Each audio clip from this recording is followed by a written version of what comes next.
Welcome to This Month in Leominster History. Join the dynamic historians, Mary Murata of the Leominster Historical Society and Ron Girouard of the Leominster Historical Commission, as we visit historic places and talk about the events that happened this month in Leominster history. Greetings, my fellow historians. This month, the dynamic historians are featuring the month of January based on a Mike Kerrigan research project.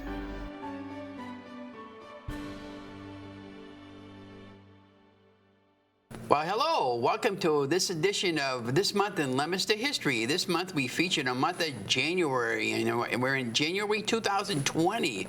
I'd like to introduce you to my co-host, Mary Murata from the Leominster Historical Society. Mary, did you have a good month? I did, Ron. Didn't we have a lot of fun going out on location for our January events? Yes, we did. It was very, very cold, as I remember, and it's still very, very cold out. But then again, it is winter month, so we just have to dress for the occasion, Mary. That's right. That nothing stops the dynamic historians. And I wanted to add out there that we've been getting an awful lot of responses from people that really enjoy our work, and I really thank you for all the nice comments that we've both been receiving. You never know where the dynamic historians are going to show up, and this past month was no exception. Now, don't forget, Mary and I are filming a month ahead of time. So, but now that we're in 2020, are you ready to rock and roll with the events, Mary, or do you have anything more to add? No, I think we're ready to get started with the beginning of January. Okay, let's go. The first event takes us to January 3rd, 1956. Mayor Loria J. Cormier becomes the 9th mayor of Leominster. He served from 1956 through 1964. Mary, did you want to add anything to that? Well, Mayor Cormier had a very interesting life, did he not? Yes, he did. He had a huge connection with the Kennedys the time when he was mayor, and so at the Historical Commission and the Historical Society, we came across a lot of photographs of him accepting portraits of Kennedy and his wife Jackie, and they were up at the house a lot. And the Kennedys had a lot of ties to Leominster, and a lot of people who knew Larry Cormier, or Loria Cormier, I should say, would remember all this, and those are all coming in on a timeline. Mary, was there another event that you wanted to add to that story? There is, because two events came up in January that had to do with Loria Cormier, the mayor. In fact, in January 27th of 1964, that was the day that Mayor Cormier resigned from his office as mayor. He was the only mayor of Leominster to resign. He was appointed to the U.S. Department of Defense by President Johnson. Right, and I thought that was interesting, and volunteering at the Society as well as the Historical Commission, Mary found a portrait of Lyndon B. Johnson signed to Larry Cormier, and I'm pretty sure it wasn't a secretary's signature. It had to have been President Johnson's actual signature, and that's all coming in on a timeline, Mary. I found that to be pretty interesting. Let's watch and learn more about Mayor Cormier. January 3rd, 1956, Mayor Loria J. Cormier becomes the 9th mayor of Leominster. He served from 1956 through 1964.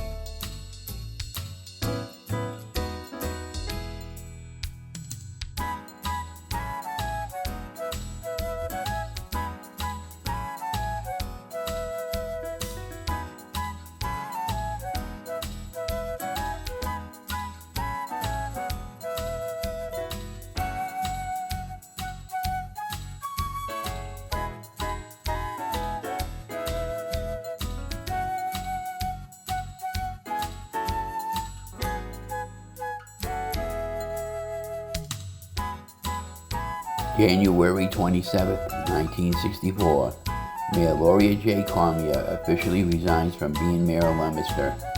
He had been appointed to work in the U.S. Department of Defense during the Johnson administration. He was the only mayor to resign in office.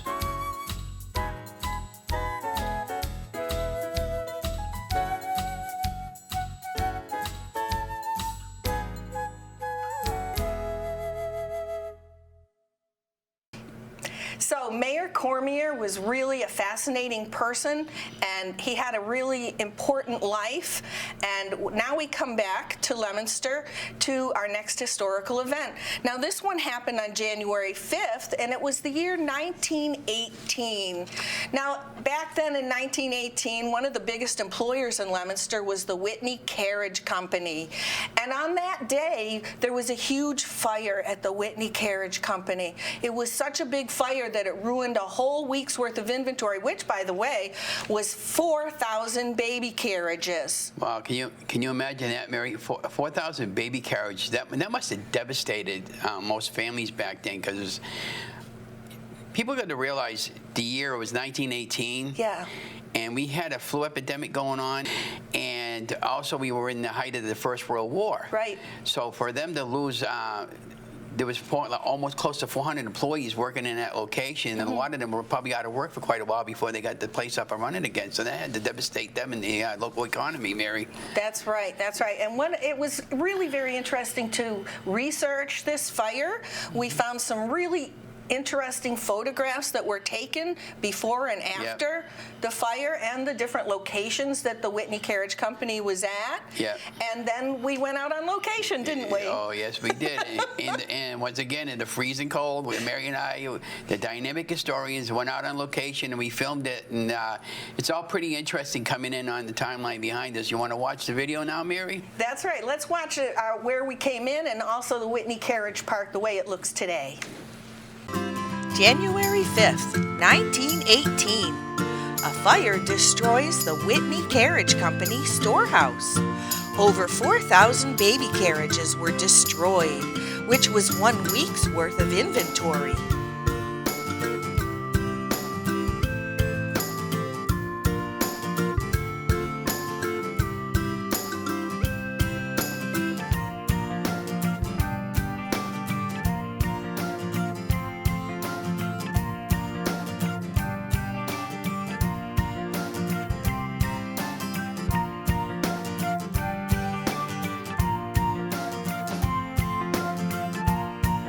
The Whitney Carriage Company at 124 Water Street in Leominster was one of the most successful businesses of its time and one of the largest employers in Leominster. Opening in 1858, they manufactured baby carriages. From 1862 until 1952. The complex of buildings goes as far back as 1872 and has been converted to residential use.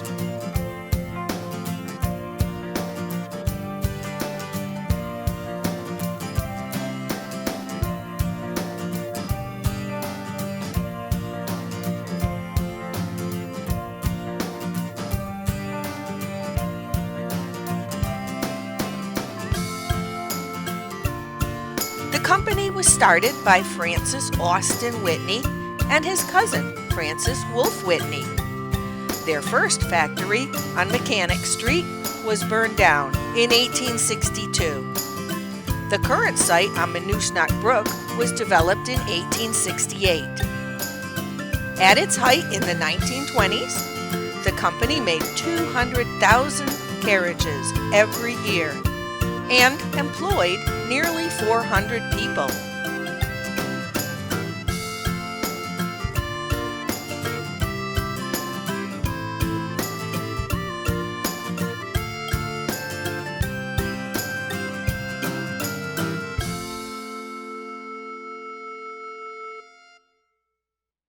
The F.A. Whitney Carriage Company plant, established 1858, has been the pioneer in the manufacture of baby and doll carriages. Methods of carrying children has differed but little in various countries.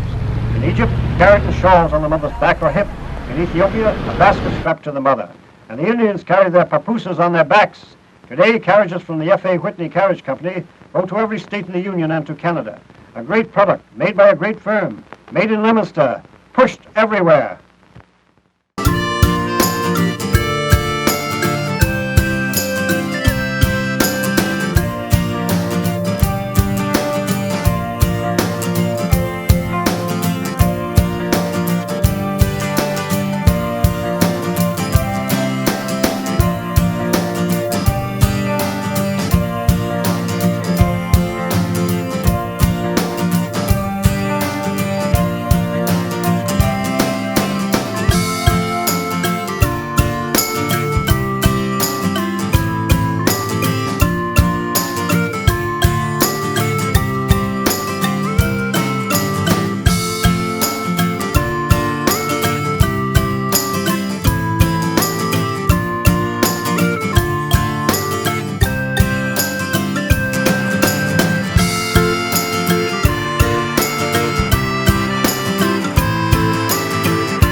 Wow, that was a pretty interesting video, huh, Mary? That was really cool. And that brings us up to January 8th, 1923, Mary. Can you imagine?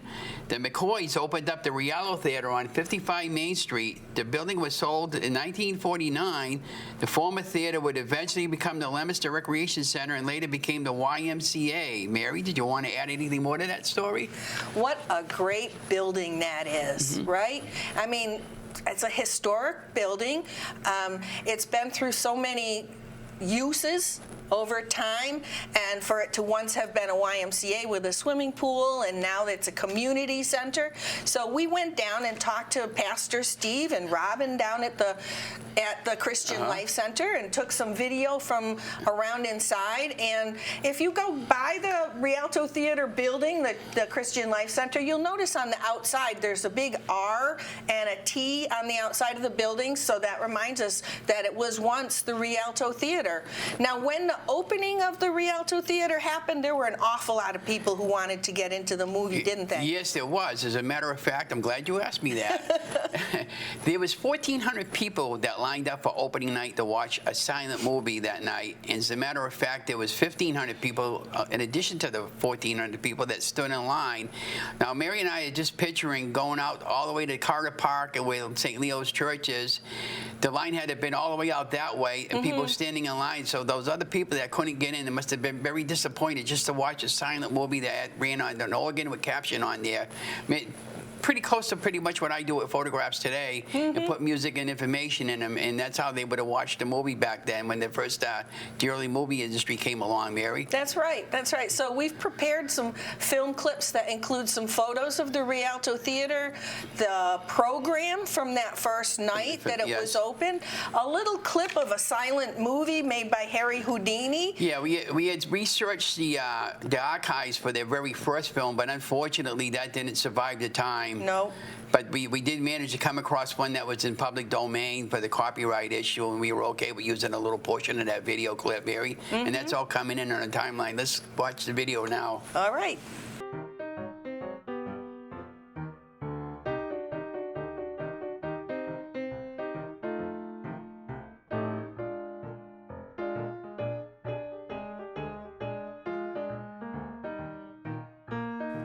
January 8th, 1923. The McAvoys open the Rialto Theater at 55 Main Street. The building was sold in 1949. The former theater would eventually become the Leominster Recreation Center, later the YMCA, and today it is the Christian Life Center.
So this concludes our film at the Christian Life Center on Main Street that used to be the Rialto Theater. Ron, I think we're all set, right? We're ready to go? Yeah, that's correct, Mary. Once again, with the dynamic historians, and I think it's time to head back to the studio. Mary, do you think we should call Uber or something like that, or you got a better way? Oh, I don't know. I think we have a better way, Ron, right? Okay. Hold on a second. Ready? Carl, beam us up.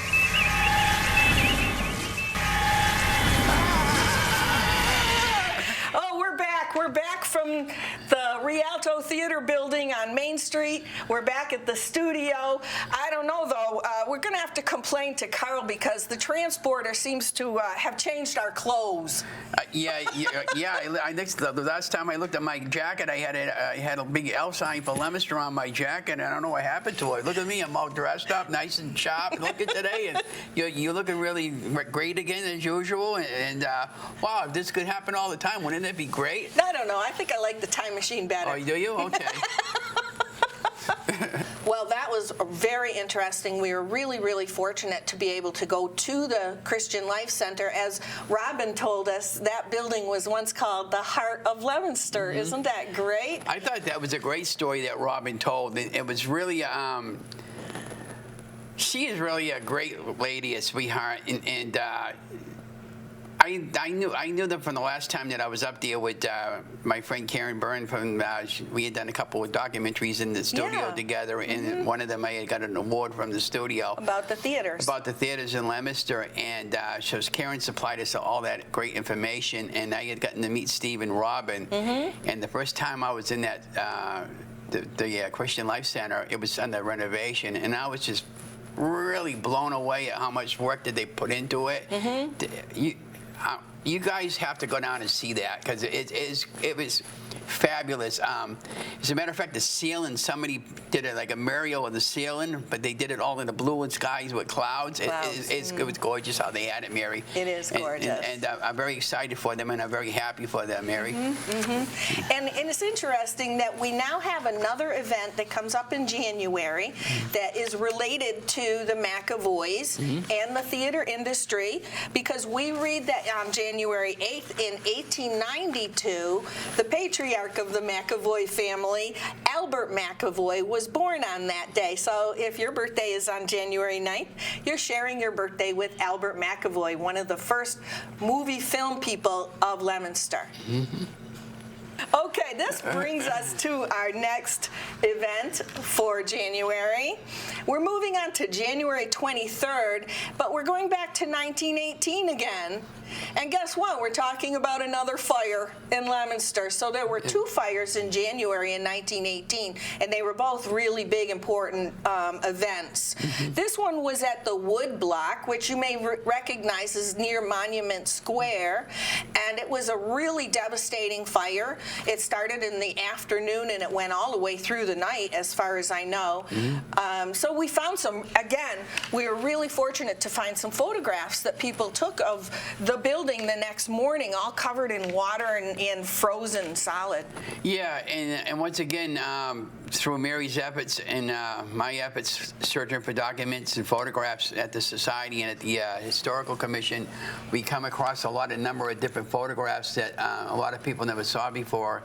And Mary found a great article from the actual description of what the account of the fire was, and then it would have been the Leominster Daily Enterprise, not they merged years later, but it would have been the Leominster Daily Enterprise. And it was some great information that you came across, and we put all that in on a timeline. Now, you and I went over there at the Woodblock building earlier this summer, and again, prior to this event coming up, and we filmed outside.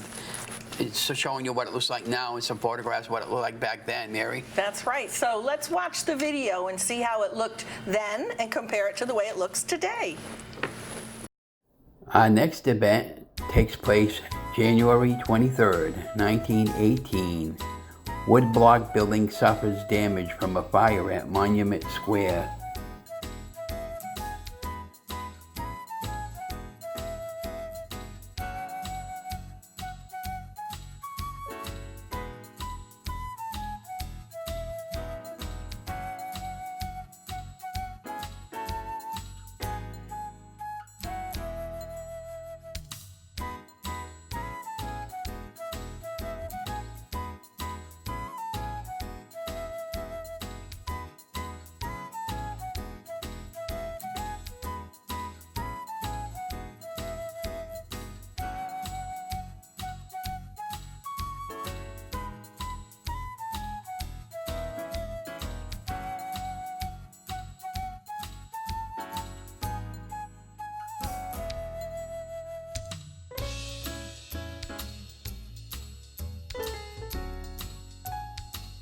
On January 23, 1918, at 4:45 p.m., a general alarm fire gutted the two upper floors of the Nathaniel G. Woodblock building at 14 Monument Square. The fire destroyed the elaborate roof line, which contained a prominent clock. The fire cost nearly $100,000 in damage. It was bitter cold, recalls a resident. The flames were leaping right out of the top of the building. It went all through the night. There was no determined cause for the fire. No deaths from the fire were reported. The Lawrence Clothing Store, the Andrews Variety Store, and the Woolworths 5 and Dime on the first floor all suffered heavy water damage. A few days later, they had a fire sale. Over the years, there have been 8 fires at the Woodblock, which was built in 1890 by Boston businessman Nathaniel G. Wood and is listed on the National Register of Historic Places.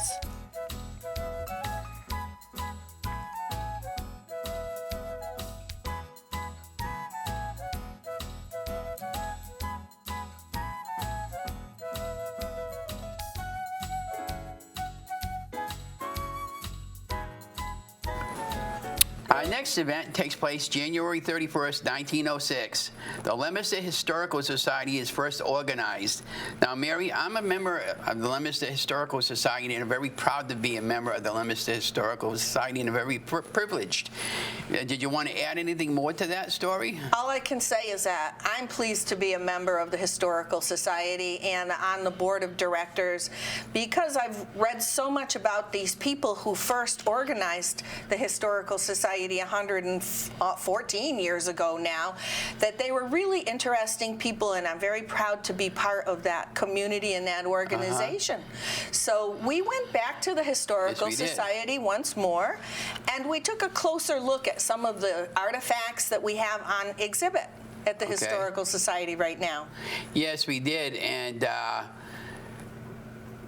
being a member of the Historical Society, I really enjoy going there and learning all I can learn from Mark Bedanza, he's a great author. He has a number of books out, and a new one that he just did, Risk Takers and History Makers. That's correct. And Mary, for those that don't know about the Leominster Historical Society, could you let us know where it is and what hours are they open? Well, sure. The Historical Society is on 17 School Street, so it's really right around the corner from City Hall. And we're open to visitors on Tuesday mornings from 9 to 12 and Saturday mornings from 9 to 12. We also have a website. Well, Mary, that's pretty interesting there. Why don't we take a look at the video that we filmed at the Historical Society? Let's go visit the Historical Society. This is Mary Murata, and we're here today at the Leominster Historical Society. Now, I'm a member and on the board of directors with the Historical Society. I'm here today with Ron Girouard, also a member of the Historical Society, and he is on the Leominster Historical Commission as well. We've come here today to talk about the first establishment of the Leominster Historical Society. Now, that's about 114 years ago now. Today, the Leominster Historical Society is housed in the old field school on School Street. So we've come here to show you some of the great things that the Historical Society takes care of and the exhibits that Historical Society has for visitors. This is a portrait of Joel Crosby Allen, who was an early town clerk of Leominster. This portrait was done when he was a very young man, and it is hanging here at the Historical Society beside Joel Crosby Allen's desk, the desk that he used when he was a town clerk in Leominster.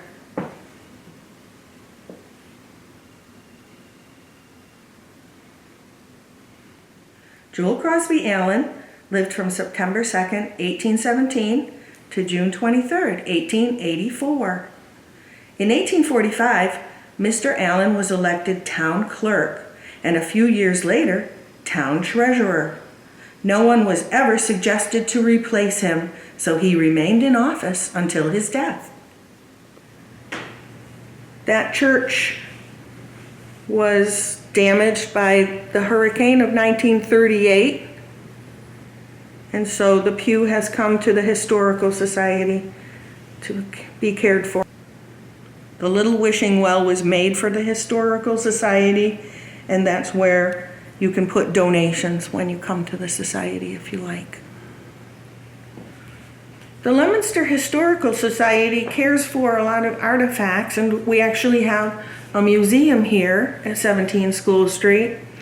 One of our interesting artifacts, you may recognize it if you ever went to the Carter School. This was rescued from the Carter building.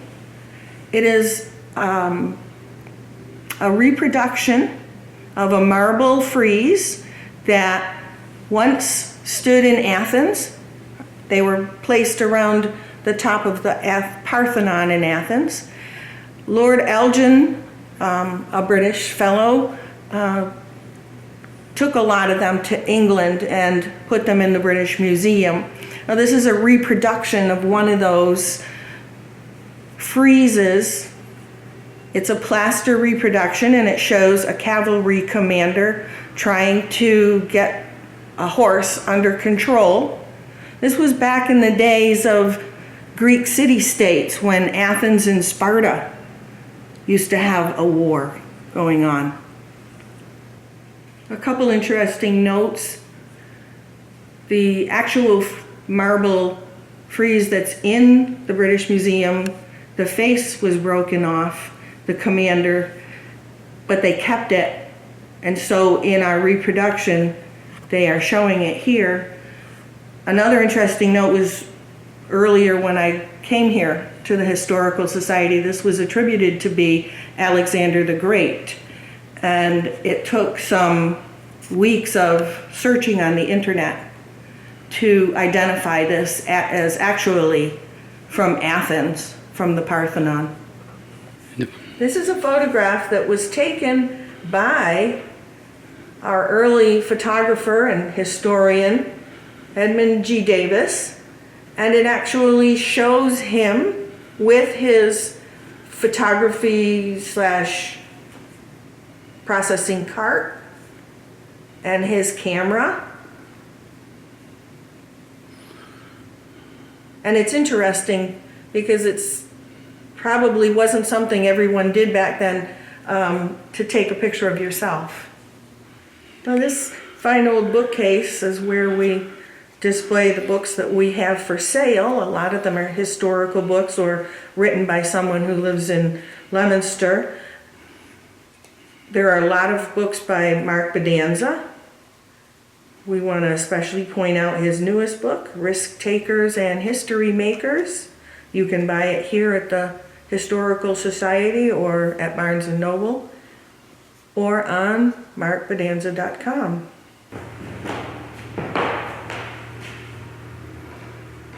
The rocking horse here was made at the W.S. Reed Toy Company right here in Leominster. They were pretty famous for their rocking horses. They made a lot of games. Mr. Reed was a very inventive man. He also made a lot of great antique pull toys like little trains and sailboats. Yes. Okay, this is a wonderful illustration of Francis and Jonathan Drake. It was done by our volunteer and board member, Steve Ledger. It shows some of the artifacts that were once owned by the Drake couple that we currently take care of here at the Leominster Historical Society, and which we often put out on display at the Drake House on Franklin Street when we do a program there. The illustration shows the story of Shadrach Minnickins seeking shelter at Francis Drake's house from the slave catchers. So here we have a desk that was originally used here at the field school when the field school was a grammar school. It had first graders and second graders up to 6, so it's a very tiny desk. It must be for a first or second grader. It's nailed to a platform because back in the day, the chairs and the desks were nailed down to the floor. They couldn't be moved around. The Historical Society also has a report card from the field school from 1896 or sometime like that. And here we're showing the little desk with one of Nancy Bellata's Shirley Temple dolls occupying the seat. She looks so adorable. She almost looks real. So we just wanted to say big shout out to Nancy Bellata, and thank you for letting us use your doll as a prompt. We're in the Louise I. Doyle room at the field school, the Leominster Historical Society's museum. The Louise Doyle room is our meeting room, and we have a few exhibits around the walls. One of them is the piano exhibit. There were a lot of companies that made piano cases in Leominster. A few of the buildings remain today. The Girouard Piano Company is now Ivory Key's apartment. The Wellington is now housing. Other piano case companies had fires or were modified. This piano itself here is a piano that was made in Leominster. It was the company in Leominster that actually made the entire piano. It's a record piano. As you can see, it's very elaborate woodwork. And it's very old and out of tune. But we maintain it here and give it a home here at the Historical Society. Here's another doll that is owned by Nancy Bellata as part of her Shirley Temple collection. This is an interesting doll because it was given to Shirley Temple when she was a child. So this was Shirley Temple's own doll that she kept all her life. This is a drum that was made during the time of the American Revolution. It has a label on it that says, this drum made by John Rogers at Middletown, Connecticut, AD 1776, along with initials, JR. This drum was made for parade purposes and has been restored to the current condition. This is Emile. He's a carousel horse from the somewhat famous carousel at Whalum Park. Right. This old cabinet was actually rescued from the public library when the library was refurnished inside, so that's why it's very reflective. It has the old-fashioned wavy glass. We're using it to house our collection of Johnny Appleseed memorabilia. Ever since the 1940s, when it was determined that Johnny Appleseed was born here in Leominster, his birth has been celebrated every September, and a lot of artifacts and records and movies have been made about Johnny Appleseed, and even a school in Leominster. Look at her.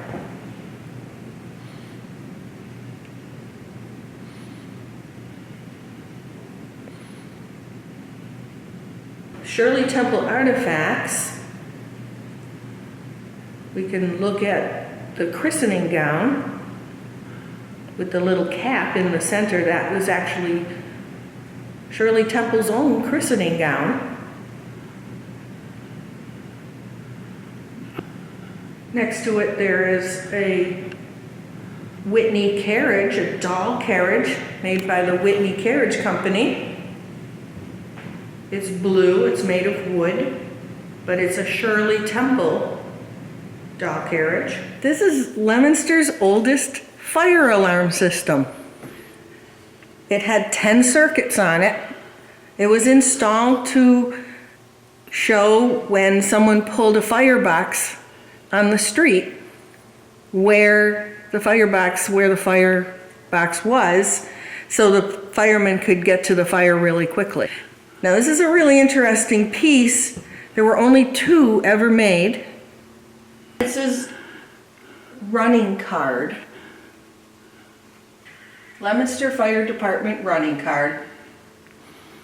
And And it lists all the boxes and where the boxes, the fire pull boxes are and where they're located. right.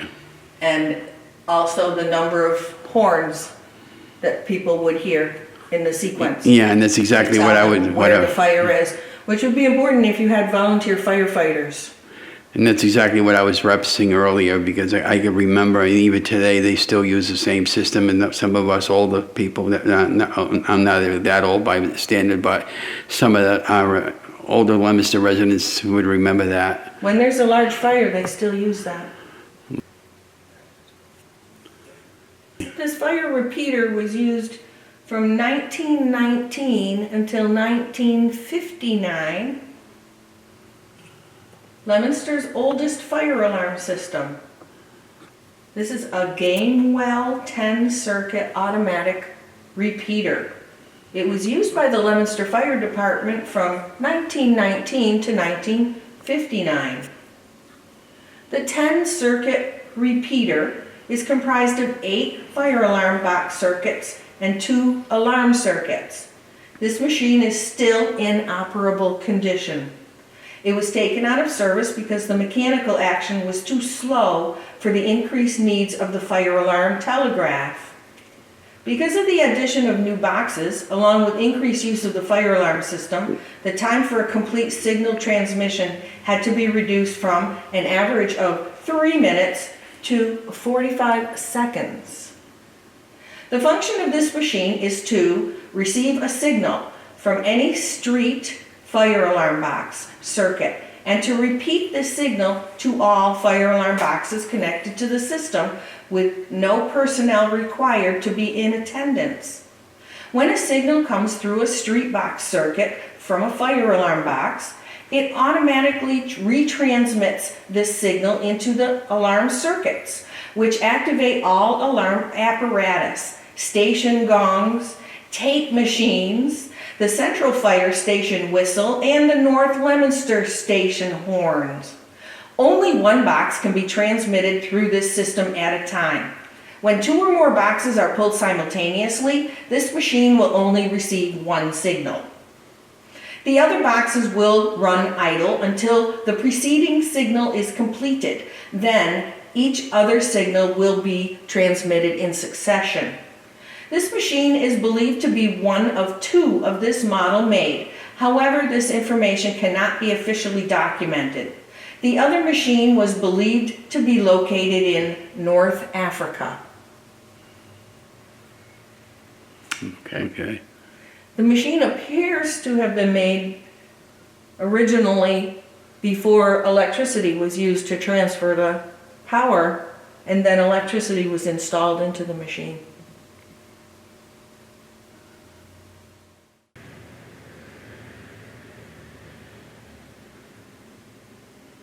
Leominster residents who came to this school might remember going up and down these stairs to class. The Historical Society displays a lot of interesting artifacts. Moving up the stairs, a lot of photos that were taken by Edmund Davis from around Leominster, and indeed right here at the school when the children were here. This is the case full of artifacts that are on the landing at the Field School Museum. Several sculptures here by Phil Cody, including sculpture of Abraham Lincoln, a famous sculpture of Johnny Appleseed, an imaginative sculpture of Mary Rowlandson, another one of Johnny Appleseed in his later years, and below that a bust of John F. Kennedy. We also have a great selection of china, This china was used by Leominster as souvenirs. People used to collect Leominster china. The silver set that you're looking at right now was donated to the Leominster Historical Society by the people of Leominster, England. This is the second floor of the Historical Society. Up here is where we do our research and where we have the storage for all our many artifacts, documents, books. What's going on with that horse, Mary? Here we have another W.S. Reed horse. This one has not been restored like the one we were looking at downstairs. That's in its original condition, except he has a cute little hat on. A bunch of schools were all built at the same time in the 1870s, and they used the same architectural design. So if you went from one neighborhood grammar school to another, they all looked very similar. A nice photograph of one of the schools in Leominster from a long time ago, kind of reminding us that here we are at what used to be the field school and is now the museum and location for the Leominster Historical Society on 17 School Street. This is Mary Marotta and Ron Girouard, dynamic historians.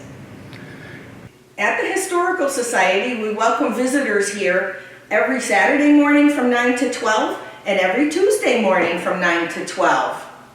Well, thank you for joining us for our January episode of This Month in Leominster History. Thank you for visiting the Leominster Historical Society, and have a great month.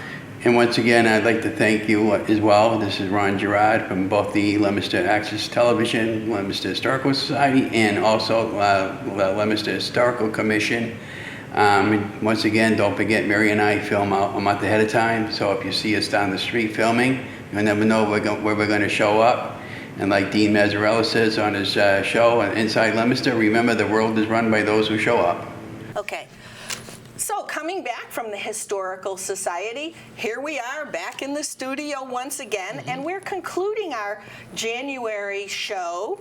We've talked about some really interesting events for January, and we want to encourage you to come and watch our next show, which we'll be making, which will be about February 2020. Some of the events that we're looking forward to in February, such as Pig Flamingo and F.W. Whitney's birthday. All right. F.A. Whitney's birthday. So, and he was part of the owner of the Whitney Carriage Company, That's one correct. of the original founders. Okay. And so that concludes our show today. Yes, it does. We're going to finish up with a series of photographs that we took recently in the snow. Yeah, and also some of the ones we took earlier this summer, the places we Okay. visited.